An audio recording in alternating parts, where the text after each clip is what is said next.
제가 만든 된장, 고추장, 간장을 가루화 시켜가지고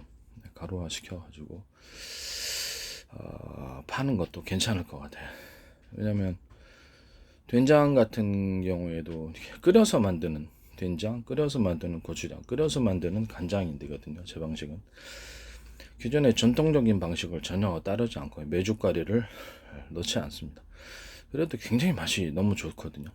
뭐 아주 오래된 간장 같은 경우도 아주 오래된 숙성된 그런 간장 맛이 곧바로 나고, 저도 이제 김치를 담을 때도 제가 이렇게 제 방식으로 담아가지고 곧바로 상온에서 며칠만 놔둬도 곧바로 이제 김치가 익어버리는, 그렇게 해서 조금만 담고, 자기는 알배추 같은 거 사다가 조금 담고 조금 그때그때마다, 김치가 오래 놔두니까 막 곰팡이 쓸고 이러잖아요. 근데 그게 몸에 안 좋거든요, 사실은.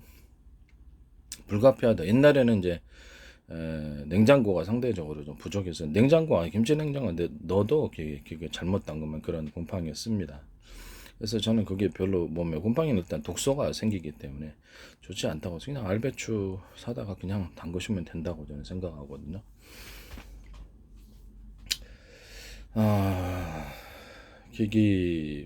된장을 가루화 시킨다. 그 다음에 고추장을 다루화 시킨다. 가루화 시킨 고추장, 된장을 파는 거예요. 또는 이것을 섞을 수도 있습니다. 또는 그 간장을 가루화 시킨다입니다.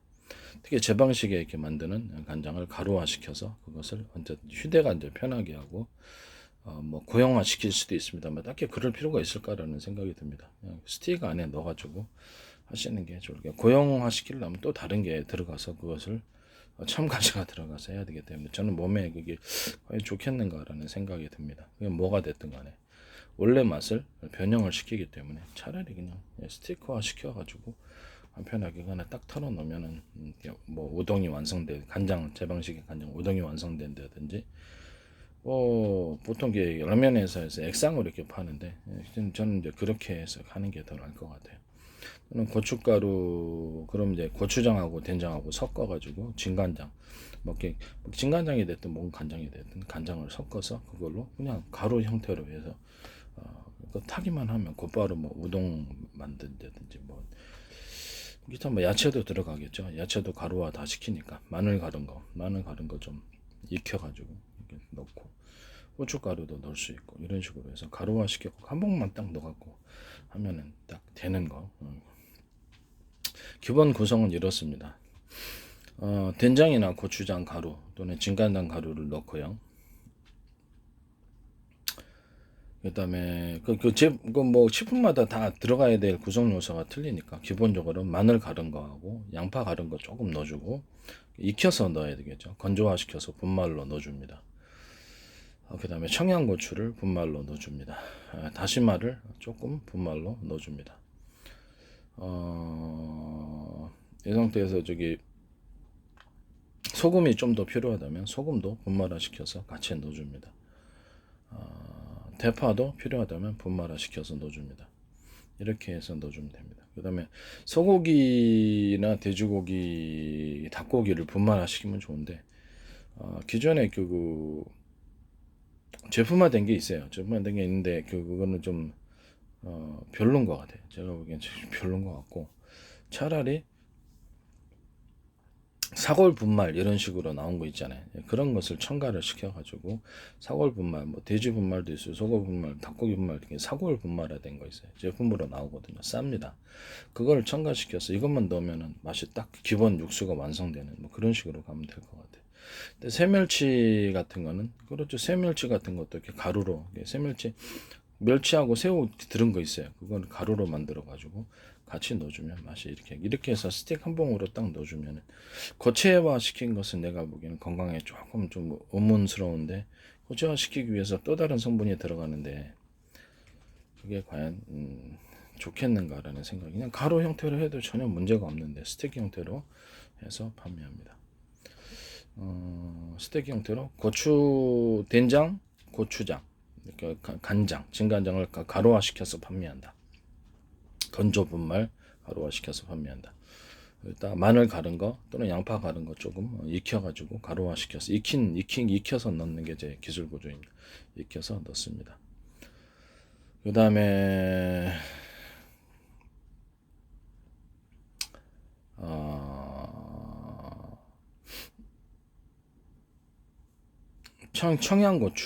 청양고추를 가루화 시켜가지고 넣는다. 그 다음에 양배추 분말 같은 것도 있을 수 있겠죠. 양배추 분말도 넣어주는데 기본 구성만 일단 청양고추하고 또 후춧가루를 넣어줄 수도 있잖아요. 그 한식이 종류가 후춧가루 들어가는 게 꽤 있거든요.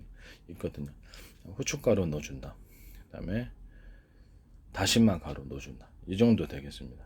이 정도에다가 소금이 좀 더 필요하면 소금 가른 거 넣어준다든지 참치 액젓이나 멸치 액젓, 까나리 액젓 이런 그 새우 액젓 이런 액젓 종류들을 굴 액젓 이런 거 가루화 시켜서 판매하는 겁니다. 가루화 시켜서 하는 건 없죠. 건조 분말 가루화 시켜서 그것을 팝니다. 그래서 이렇게 필요한 대로 따라 조금씩 넣을 수 있도록 그렇게 해서 제품 구성에 플러스 시키기도 하고 마이너스 시키기도 하고 어떤 것은 넣고 좀 이렇게 그렇죠. 프로테이지를 조절해서 넣을 수 있어요. 이런 식으로 판매를 하는 구조가 되겠습니다. 이 방식을 하시면 제 기술 구조를 침범하는 것이 되겠습니다. 김치를 제가 말씀을 드렸다시피 접대도 제가 했더니 꼭 제가 뭘 하면 누가 이렇게 꼭 하더라고요. 김치를 곧바로 담아가지고 알배추 같은 거게 요새는 다 1인 가정이 많기 때문에 알배추 하나 사가지고 양배추도 맛있어요. 그 고춧가루 넣고 그 다음에 그 뭡니까 찹쌀가루 넣고 그다음에 마늘 가른 거 그냥 생으로 넣습니다. 마늘 가른 거, 양파 가른 거 조금, 양파 가른 거 조금 이렇게 넣고 기본으로 다시마를 좀 넣어줍니다. 그 액상에 다시마를 넣어주고 기본이 이제 진간장을 좀 넣어줍니다. 진간장하고 그다음에 설탕을 좀 설탕 넣는 버전과 안 넣는 버전이 있습니다. 설탕 안 넣는 버전은 그 단맛을 다른 데서 찾아야 되기 때문에 양파를 좀 더 많이 양파 가른 것을 좀 더 많이 넣어줍니다. 썰어서 넣든지 가른 것을 좀 더 많이 넣어줍니다. 이렇게 하고 그다음에 소금을 가른 것을 같이 넣어줍니다. 그래서 간을 맞춰서 비비기만 하면 딱 되는 이런 것도 대파라든지 부추 이런 것들도 들어갈 수 있습니다. 쪽파 같은 것들도 그래서 뭐 이렇게 아주 간단한 버전으로 비비기만 하면 김치가 되는 이런 버전을 하시면 되겠습니다. 이것은 제 기술 구조에 해당하게 되겠습니다. 이런 거 제품화된 것이 내가 무슨 얘기를 하면 꼭 그게 따라서 이렇게 하던데 남의 지적재산권, 남의 지식을 함부로 이렇게 해가지고 막 하시는 분들이 있는데 참 문제가 큽니다. 그래서 이게 특허도 공개하기를 꺼려하는 이유가 거기에 있는 것 같은데 차라리 그냥 발표를 해버리는 게 더 나을 것 같기도 하고 이제 하여튼 이렇게 해가지고 김치를 곧바로 버무리기만 하면 그것이 알배추가 됐든 양배추가 됐든 이게 뭐죠? 이런 식으로 이게 김치를 버무리기만 하면 이게 아니면 뭐 쪽파가 됐든 오이가 됐든 이거 다 담을 수 있거든요. 이런 식으로 제품 구조를 내시면 제 기술 구조에 해당하게 되겠습니다. 여기서 포인트는 된장과 그 다음에 고추장 이런 것을 가루화시킨다. 건조 분말 가루화시킨다. 진간장을 가루화시킨다입니다. 이건 넣으시면 진간장이라든지 모든 간장 종류들 가루화시켜 가지고 만든다라는 것입니다.